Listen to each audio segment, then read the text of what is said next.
Today's video is sponsored by GOAT Arena, where you can build your own $15 NBA team with other fans. This game will be competitive through voting on the matchups between teams, and this will also lead to you climbing up and down the leaderboard. Of course, the objective is to be number 1 on the leaderboard. This game will launch in October, but you can subscribe to the website for early access to the game. Also, make sure you go follow them on Twitter. Everything you need to know about this will be in the description below. I hope I see you there. It's going to be a lot of fun. The Memphis Grizzlies are one of the best young teams in the NBA. I think there's a legit argument that you could say, yeah, they probably are the best young team in the NBA. I do think there are arguments for other teams as well, but that's not the point. They were really close to being the 8th seed in the West this year, and a lot of the attention has been on Ja Morant due to his flashy play and his skills that have really elevated Memphis, and it's really why they have made a jump this year. His play has been incredible. However, I don't think he's the best player on Memphis, and I don't know if he will be the best player on Memphis. And if you can't tell from the title of this video, I think Jaren Jackson Jr. is actually the best player on that team, and he probably will be the best player moving forward. Now, that's not to say that he necessarily will be the leader of the team or maybe the first option of the team, because I do think that Ja Morant will be that. But I do think, looking at overall and what they do as far as skills and intangibles go, I do think we could be looking at Jackson Jr. and saying, yeah, he's better. But before we do get into today's video, if you're new, like the NBA, WNBA, high school, college, really like basketball in general, I really think that you would love this channel. So if you aren't already, feel free to like, subscribe, hit notification bell, be notified whenever I release a video. I'm trying to reach 1,000 subscribers by the end of the year, so liking, subscribing, doing all of those things would be a big help to me. Also check out GOAT Arena, and with that being said, let's get right into the video.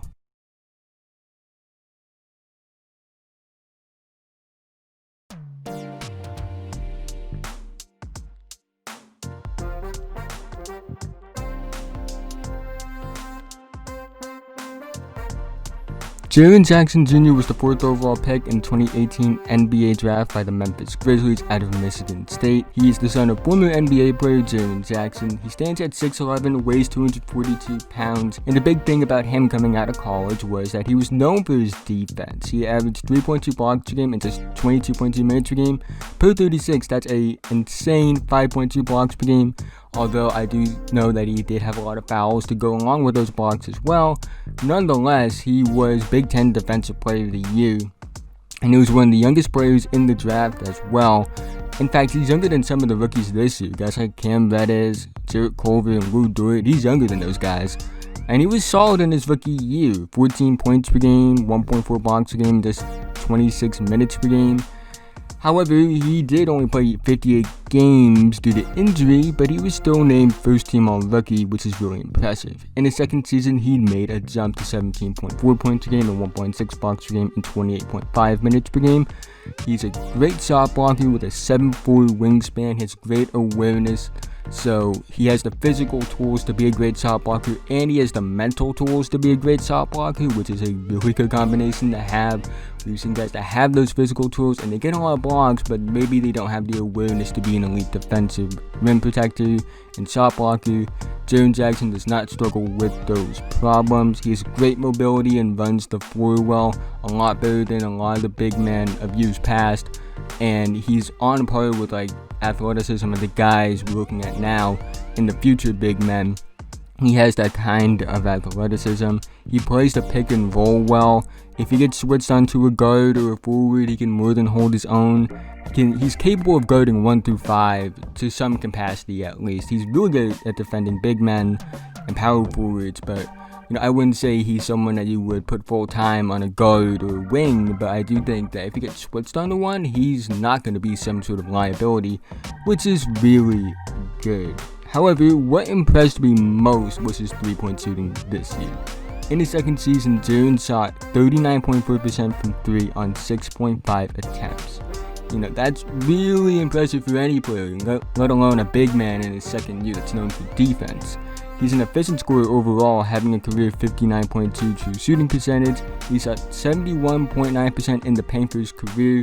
However, he is a much more perimeter-oriented scorer, as he took 48.9% of his shots from 3 this year.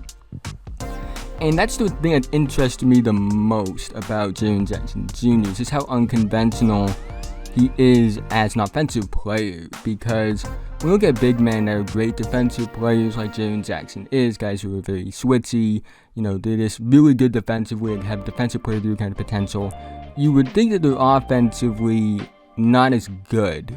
And you think of them as guys that their offense is pick and rolls, drop-offs, tip-ins, things like that.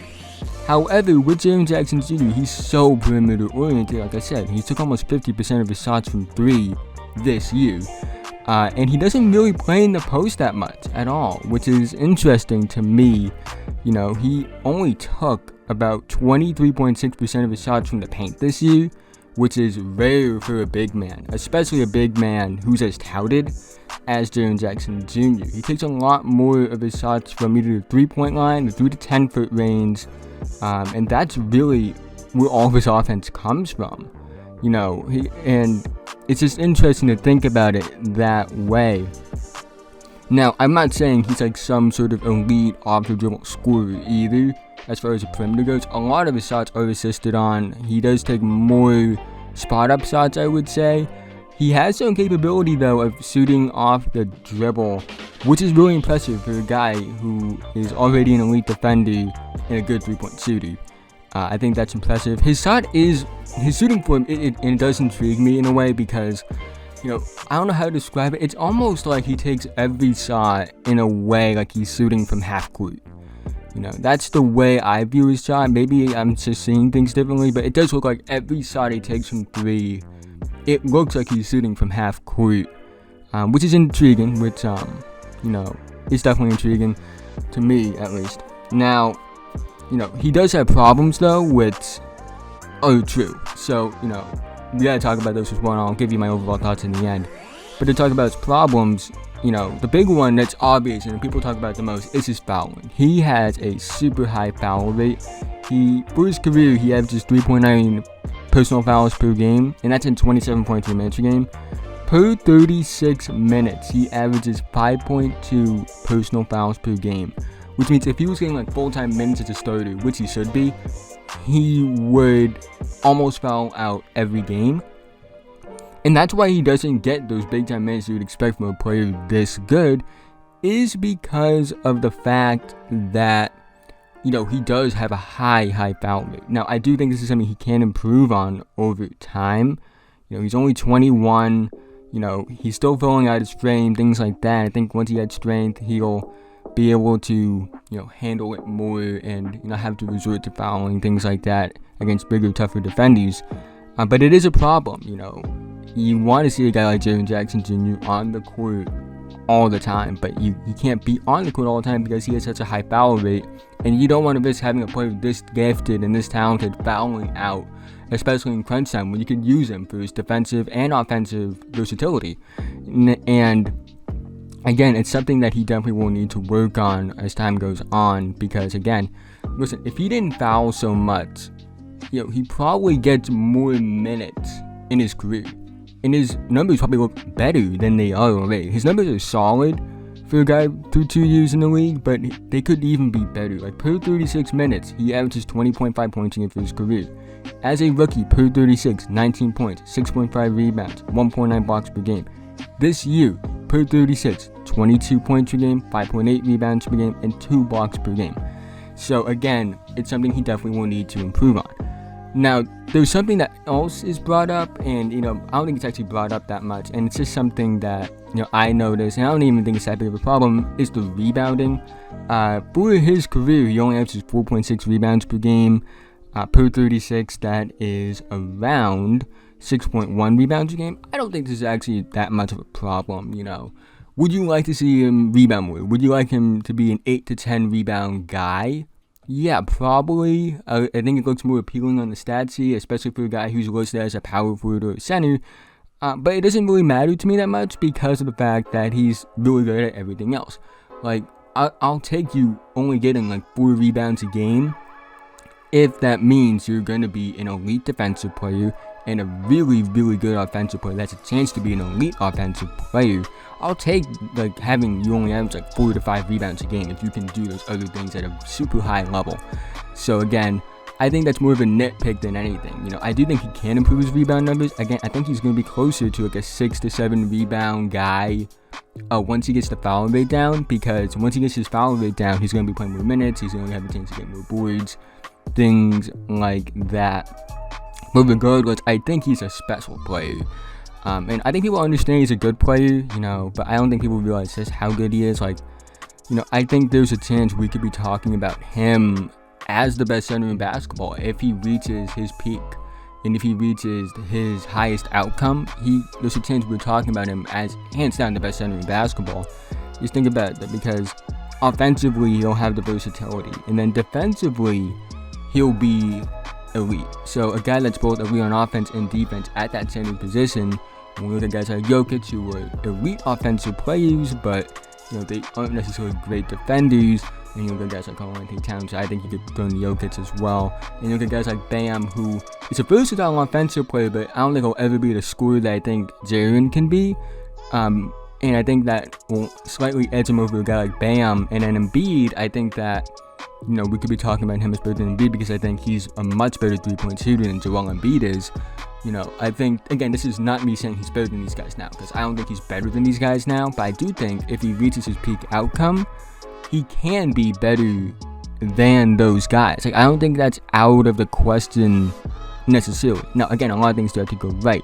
He has to get his foul rate down and things like that. He also has to worry about staying healthy. You know, he's had 2 years of his career where he's had season-ending injuries. Like, that's something to take into account. You know, injuries, durability, like, everything isn't perfect with him, but I do think that there's a chance that he ends up being a special player. And I do think there's a chance that he does end up being the best player in Memphis. I don't think he'll be the most important player as far as the offensive initiation goes. Like, you know, I think the offense will still run through John Morant. Like, you're going to run your offense through a special talent like John Morant as well. But I think you're looking at overall and looking at the skills and the intangibles and things like that, we could be talking about Jaren Jackson Jr. as the better player of the two and probably the best player in the team. With that being said, that's the end of this video. If you made it to this point, thank you so much. Like, subscribe, do all those things. Be a big help to me. Trying to reach 1,000 subscribers by the end of the year. Also, make sure you check out GOAT Arena as well. But with that being said, have a nice day.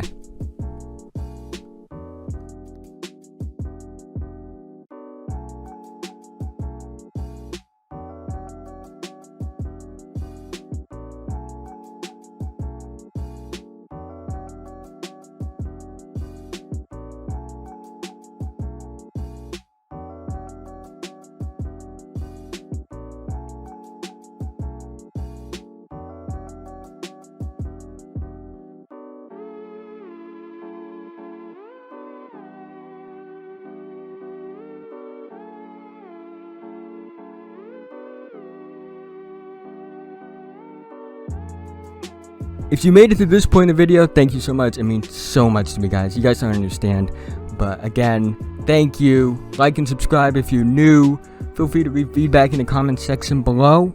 And I'll see you guys in the next video.